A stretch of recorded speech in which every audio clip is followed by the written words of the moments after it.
ఆహారమే ఔషధం, ఆహారమే ఆరోగ్యం.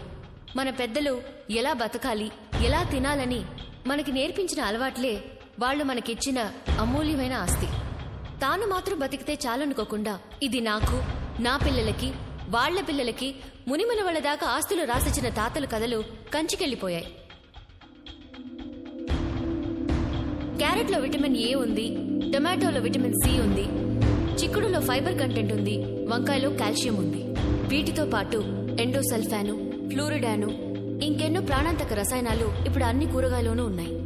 యాపిల్ తోల్లో న్యూట్రిషన్స్ ఉండేవి, ఇప్పుడు మైనవే ఉంది.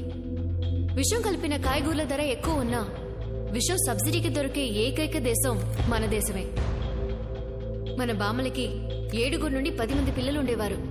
అందర్నీ తల్లి మాత్రమే పెంచలేదు, పెంచడమూ కుదరదు, ప్రకృతి కూడా పెంచింది. ఇప్పుడు ఒకళ్ళిద్దరిని కని పిల్లల డాక్టర్ వెనక అపాయింట్మెంట్ కోసం తిరుగుతున్నాం.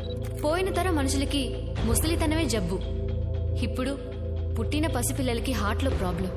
5 ఏళ్లకే కళ్ళు జోడేసుకోవాల్సిన దౌర్భాగ్యం, 10 ఏళ్లకే డయాబెటీస్, ఆస్మా, క్యాన్సర్, ఇంకా ఎన్నో రోగాలు.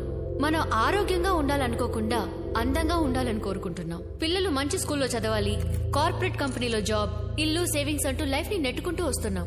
ఎందుకు మనం రోగం లేకుండా ఆరోగ్యంగా ఉండాలని ఆలోచించట్లేదు? భూమిని నాశనం చేసి కాంక్రీట్ అడవిలో ఇల్లు కట్టి అది మనిషి ప్రాణాలతో ఉండే సమాధిని కాలం మనకి రుజువు చేసే రోజు రాకూడదు. ఇదే సమయం. ఇప్పుడే మనం దీన్ని బాగు చేద్దాం. మన మట్టిని మనం నమ్ముదాం. ఇక మీద కట్టబోయే ఇంటి పక్కన ఒక చెట్టు, కాయగూరల మొక్కలు పెంచడానికి అట్లీస్ట్ 1 సెంట్ స్థలమైనా కేటాయించాలి.